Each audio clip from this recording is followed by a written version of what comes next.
Assalamualaikum warahmatullahi wabarakatuh. Alhamdulillah, kita panjatkan puji dan syukur kita kehadirat Allah Subhanahu wa taala yang masih memberikan nikmat iman, nikmat Islam, nikmat sehat, sehat fisik, mental, sosial dan spiritual. Saudara-saudaraku,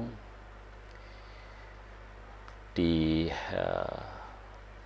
kesempatan kali ini, podcast pada hari ini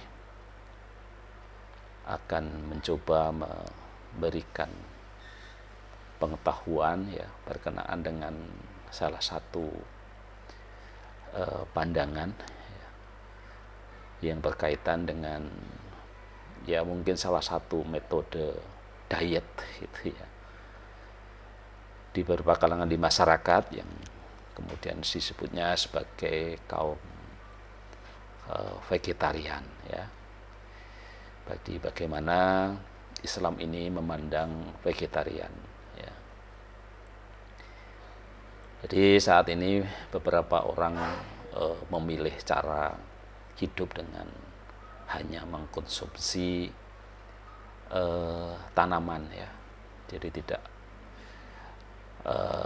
memberi masukan atau mengkonsumsi dari hewan ya.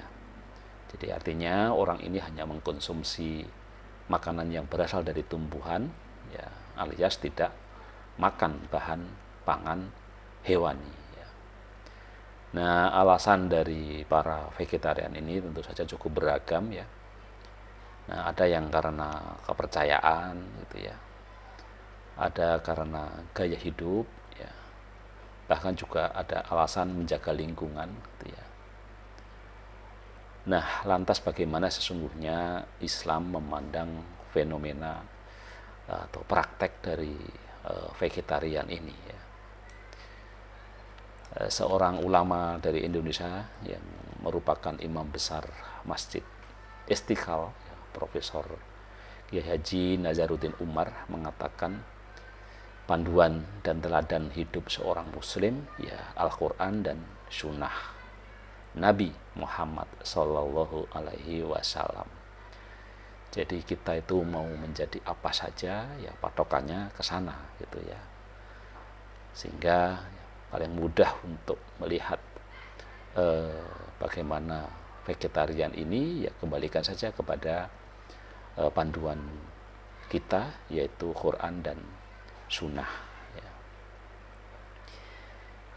Menjadi seorang vegetarian tentu saja akan banyak bertentangan dengan ajaran Islam ya.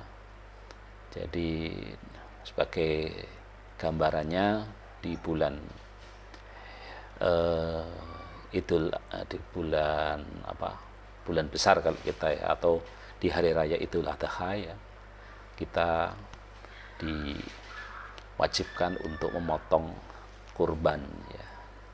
Tentu ada anjuran yang lain ya, selain kurban ada juga anjuran tentang akikah ya, ketika kita memiliki anak ya, anak laki-laki dengan 2 ekor kambing, anak perempuan dengan 1 ekor kambing ya.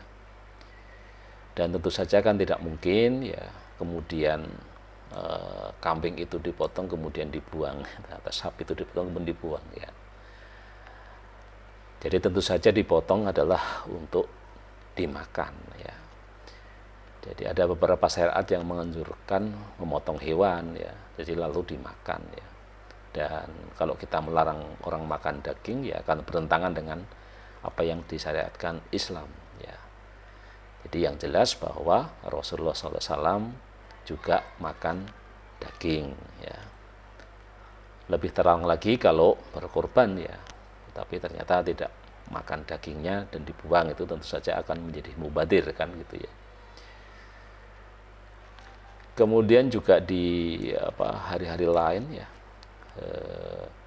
hari Idul Fitri, Idul Adha memiliki hikmah yang salah satunya agar umat Islam ini memberi asupan tubuh dengan gizi seimbang ya. Saya kira dengan teori-teori kesehatan teori-teori tentang gizi ya. Sekarang yang selalu dikumandangkan, selalu dikampanyekan adalah bagaimana kita mengkonsumsi gizi seimbang ya. Nah, seimbang ini tentu saja ya kita makan baik itu dari tanaman ataupun juga dari hewan gitu ya. Kewajiban zakat dengan bahan makanan pokok ya saat Idul Fitri itu tentu saja sangat berkenaan dengan asupan karbohidrat ya. Jadi ya sama juga ya, sekarang karena ada juga diet keto yang dikenal secara sederhananya adalah menghindari makan karbo. Saya kira karbo itu juga tetap diperlukan. Jadi konsepnya memang ya keseimbangan ya. Jadi semuanya memang harus dikonsumsi gitu ya. Jadi kalau di Idul Fitri ada zakat berupa makanan pokok ya. Sedangkan di Idul Adha itu kita diwajibkan berkorban hewan yang berarti ya dua-duanya harus dipenuhi gitu ya. Nah, Islam itu menganjurkan keseimbangan gizi ya, keseimbangan antara protein dan karbohidrat.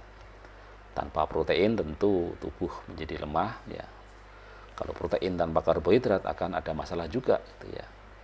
Jadi kendati demikian, jika pilihan menjadi vegetarian itu karena selera saja tanpa mengharamkan diri dan orang lain untuk memakan daging, mungkin itu masih bisa dibenarkan ya. Walaupun ya, tetap saja ya anjurannya ya kita ikuti sunnah Rasul ya. Jadi kalau Rasul itu kecuali ya, yang paling mungkin alasan yang paling bisa diterima adalah kalau berkenaan dengan masalah kesehatan. Jadi dengan adanya masalah kesehatan sehingga orang harus menjadi vegetarian, nah ini mungkin alasan yang paling tepat ya. Tapi kalau hanya sekedar selera, saya kira dalam konteks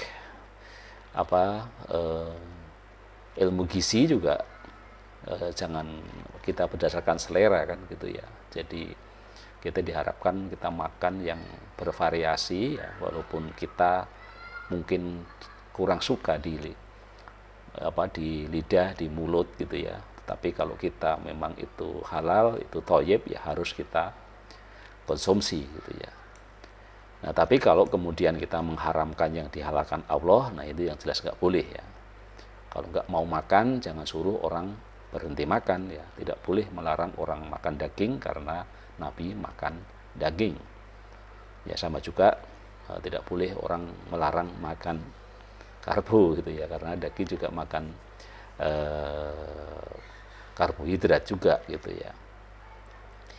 Di dalam surat Al-Maidah ayat 87 ya dijelaskan, hai orang-orang yang beriman, janganlah kamu haramkan apa-apa yang baik yang telah Allah halalkan bagi kamu, dan janganlah kamu melampaui batas.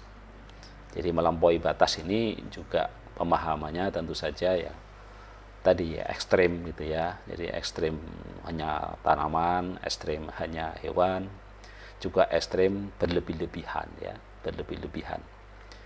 Artinya porsinya, dari sisi porsinya gitu ya.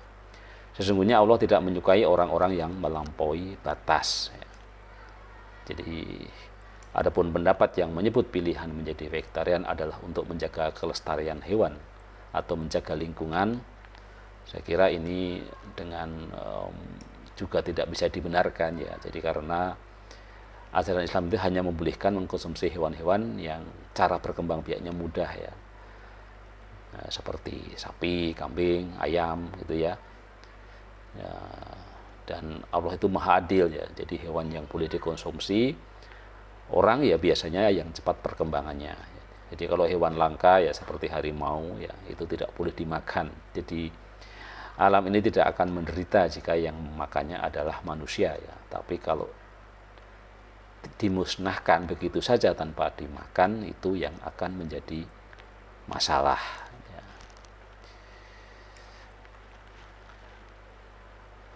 Baik, saya kira itu hal yang perlu kita ketahui berkenaan dengan vegetarian ya. Jadi di akhir podcast ini pada prinsipnya segala makanan itu halal kecuali yang diharamkan ya.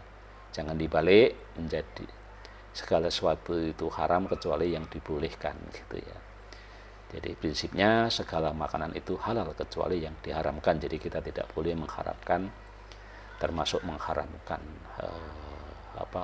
protein hewani ya, atau juga mengharamkan protein nabati. Mudah-mudahan bermanfaat. Sekian, wassalamualaikum warahmatullahi wabarakatuh.